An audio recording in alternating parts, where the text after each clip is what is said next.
Halo sahabatku yang dikasihi di dalam Tuhan, jumpa lagi bersama saya John Zung, Jesus my Savior. Sahabatku yang dikasihi di dalam Tuhan Yesus Kristus, terima kasih sudah menonton channel YouTube saya. Saya berdoa untuk semua orang yang menyaksikan penjelasan firman Tuhan yang saya sampaikan melalui channel saya, kiranya Tuhan memberikan pencerahan, Roh Kudus bekerja di dalam hati dan pikiranmu, sehingga membuat engkau mengerti akan kebenaran firman Tuhan.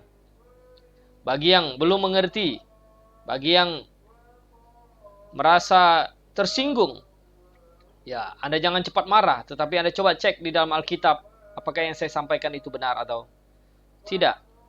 Saya berdoa kiranya Roh Kudus terus bekerja di dalam hati Anda sekalian, sehingga suatu saat Anda akan mengerti kebenaran firman Tuhan.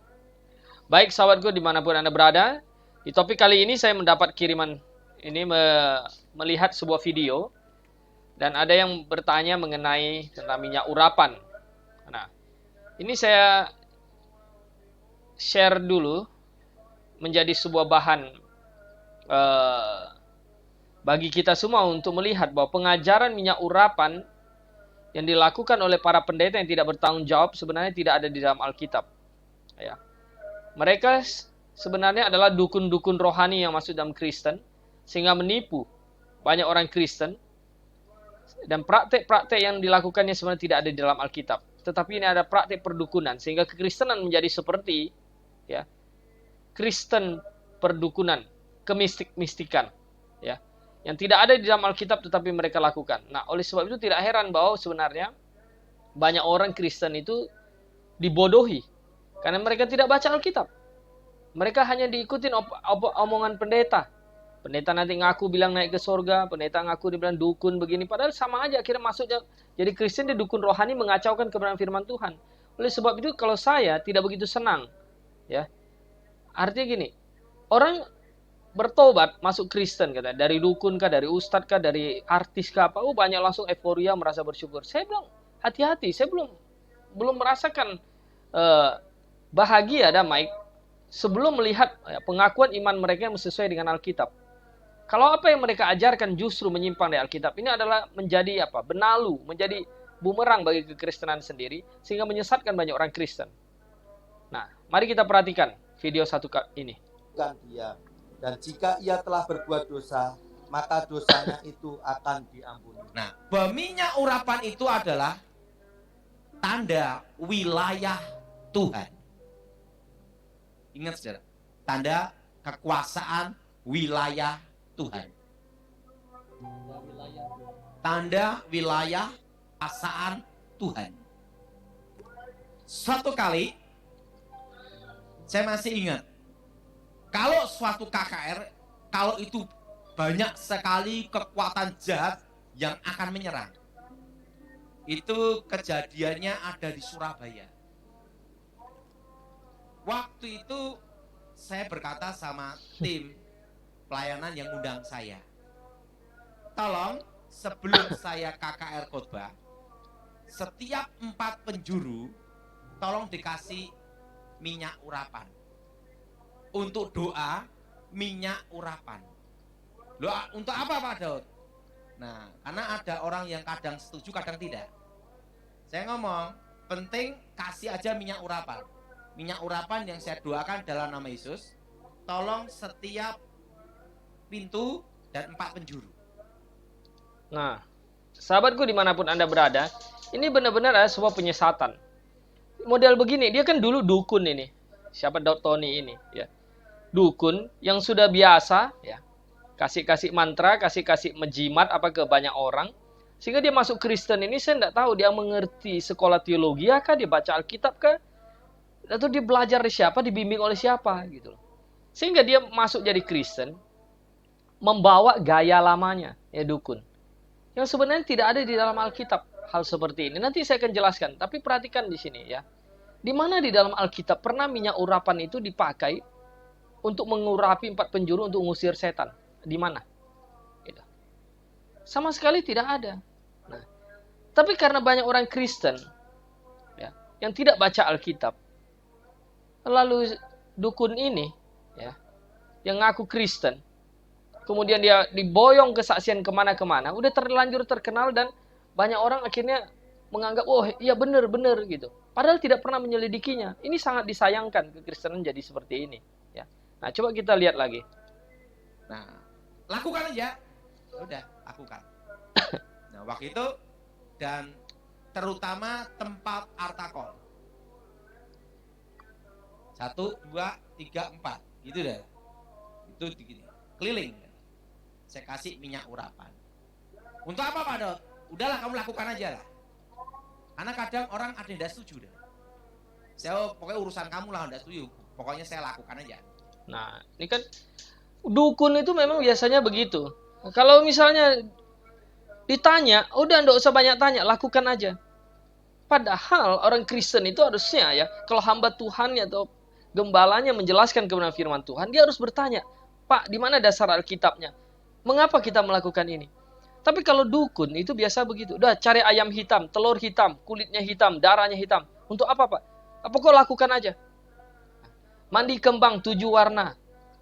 Cari bunga yang 7 warna. Untuk apa Pak? Pokok lakukan aja, jangan banyak tanya. Nah, inilah ciri-ciri gaya dukun itu begitu. Ya. Tanpa penjelasan, tapi membodohi, memperbudak, mematikan akal sehat.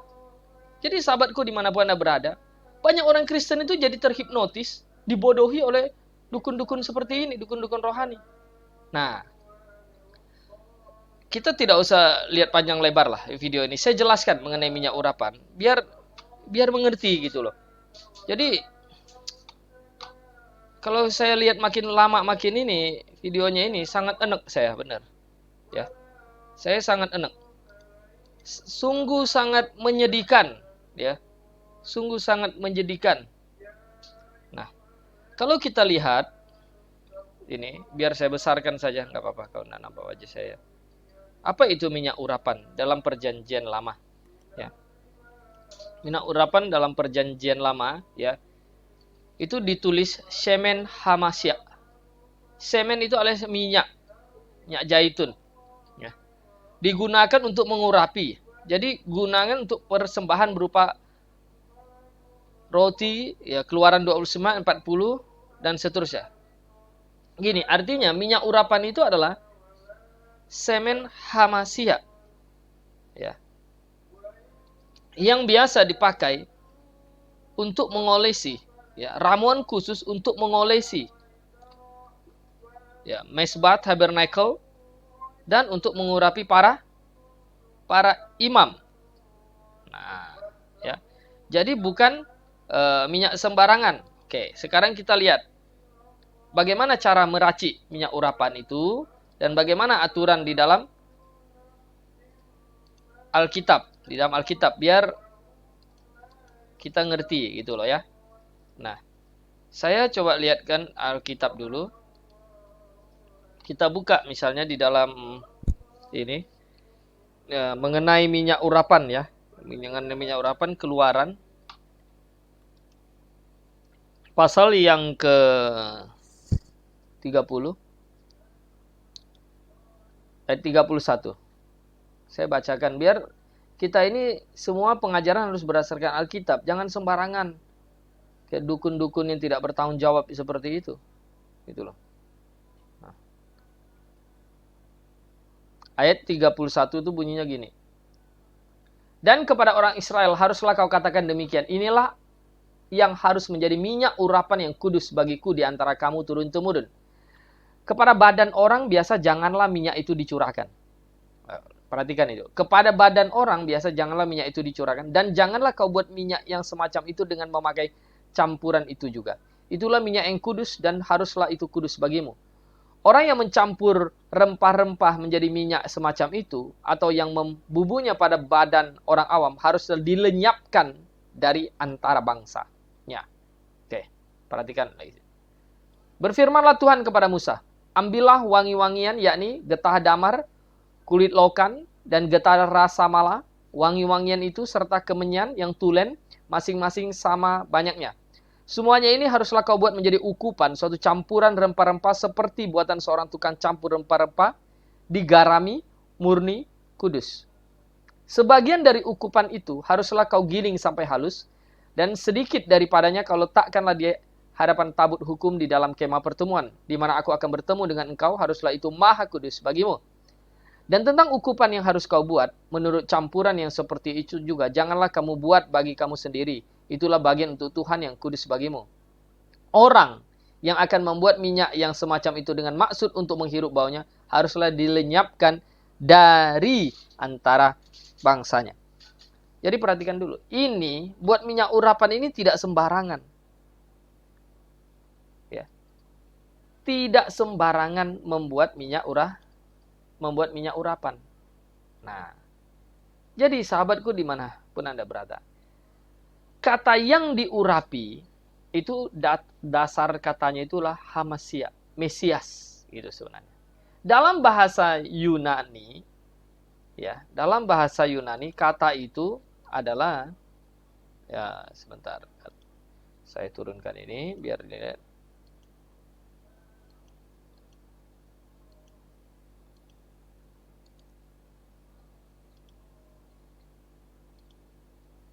Ya. Dalam bahasa Yunani, ya, pakai dasar kata krio, itu arti yang diurapi, dasar dari kata Kristos, yang diurapi. Nah, ya kalau kita lihat ini, ya, to krismantos, ya, pakai dasarnya adalah kata krio, ya, krio yang berarti mengurapi. Nah, jadi kata yang diurapi, hamasia, Mesias itu, katanya artinya yang diurapi. Nah, tidak semua orang, ya, itu boleh diurapi sembarangan pakai minyak urapan. Nah, kalau kita lihat Alkitab, yang diurapi itu siapa aja, ya, misalnya. Kita lihat yang diurapi itu siapa aja, ya. Nah.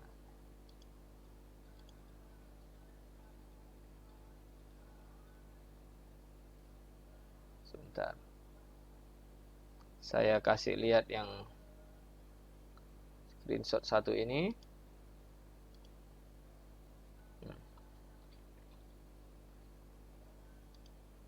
Nanti kita bahas itu ya sebentar. Nah, kata dasarnya dulu gini. Kalau yang diurapi yang bersifat religius adalah imam, nabi, dan raja. Nah, di dalam perjanjian baru, kalau kata yang diurapi, ya, dengan memakai kata krio, itu adalah bermakna religius. Misalnya, ya, Lukas 4 ayat 18. Ini pakai kata krio, yang diurapi. Oke. Pakai kata krio, yang diurapi. Nih, contoh, ya. Lukas pasal 4 ayat 18. Lukas pasal 4 ayat 18. Itu bunyinya gini.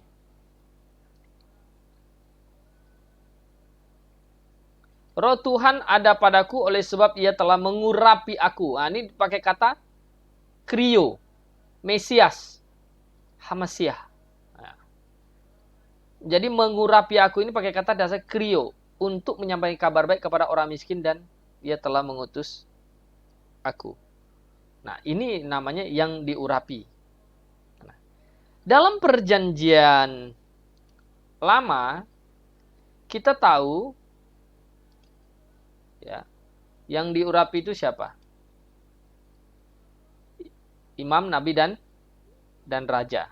Makanya slide satunya tadi yang saya kasih lihat itu bagaimana Samuel, ya, Samuel mengurapi Samuel itu mengurapi Daud itu. Nah, ya. Karena sebagai pelantikan seorang imam, nabi, dan raja, itu juga dilakukan seperti itu. Nah, kalau di dalam Keluaran 29 ayat 7 juga begitu. Ya. Bagaimana dilakukan itu pengurapan.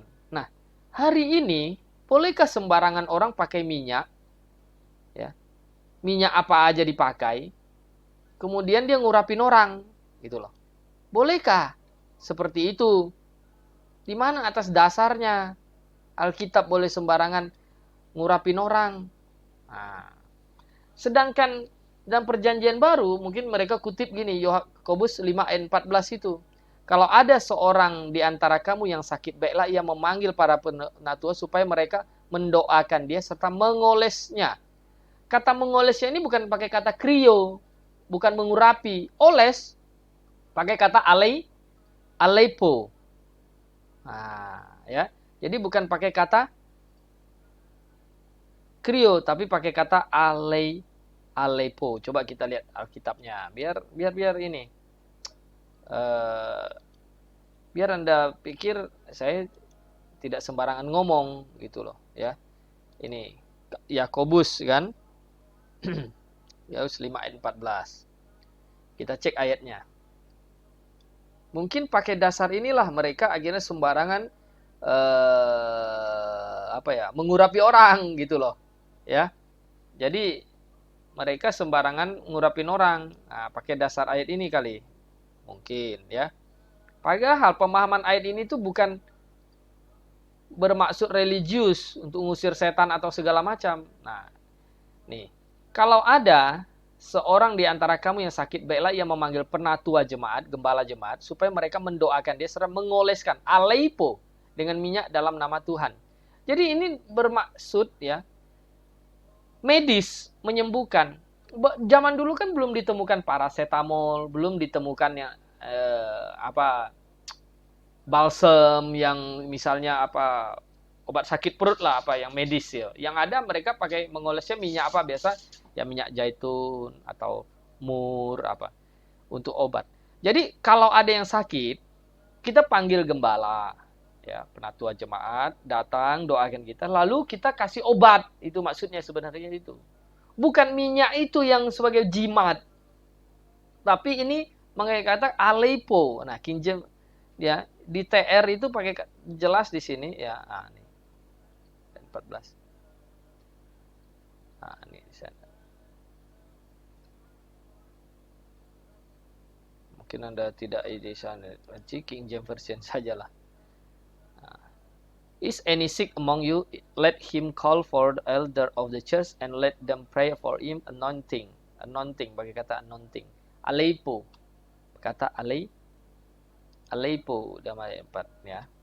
Nah, aleipantes, nih lihat nih, aleipantes, itu. Tidak ada kata krio di sini, ya. En auton aleipantes, ya. Nah, jadi bagaimana bisa lalu mempercayai bahwa itu minyak bisa untuk ini, ngusir setan gitu loh. Bisa 4 penjuru kayak jimat ngusir setan. Itu pun pakai minyak, entah minyak goreng kah, minyak apa kah. Sembarangan. Sehingga jadi jimat gitu. Ini bahaya sekali gitu loh. Nah, sama misalnya juga pakai kata aleipo itu di dalam Markus pasal 6 ayat 13. Coba kita lihat lagi Bible, Markus 6. Ya, Markus 6 ayat 13. Nah. Dan mereka mengusir banyak setan, ya. Dan mengoles banyak orang sakit dengan minyak dan menyembuhkan mereka.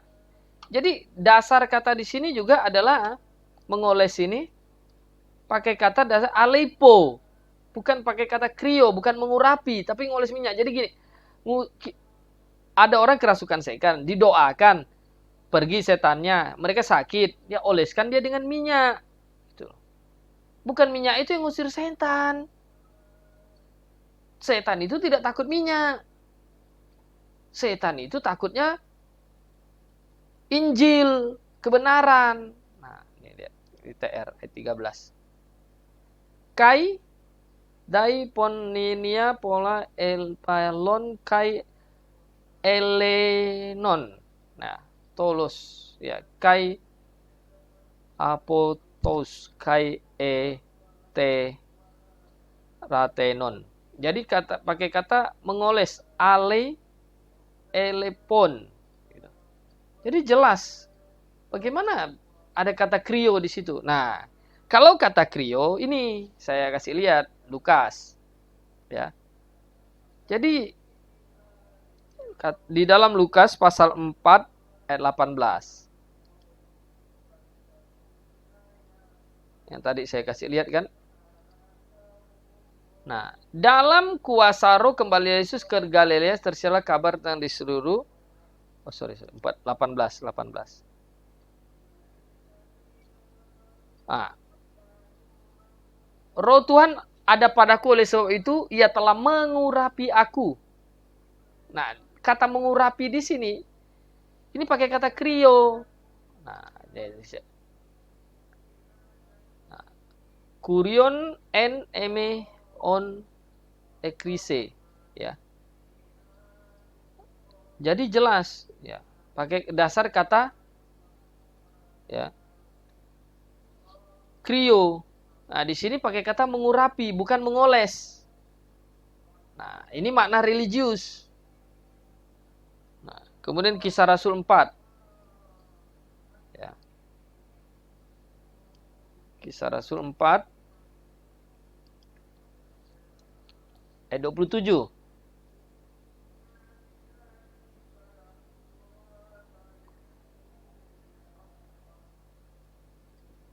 Ayat 27. Sebab sungguhnya telah berkumpul di dalam kota ini Herodes, Pontius Pilatus, serta bangsa-bangsa, suku bangsa Israel melawan Yesus, hambamu yang kudus, yang diurapi. Hambamu yang kudus, yang diurapi. Pakai kata krio. TR. Nah. Ya. Jadi, bagaimana bisa, ya, ekrisas, di sini Kai Pontius Pilatus ton kai lawes ira paneo, ya.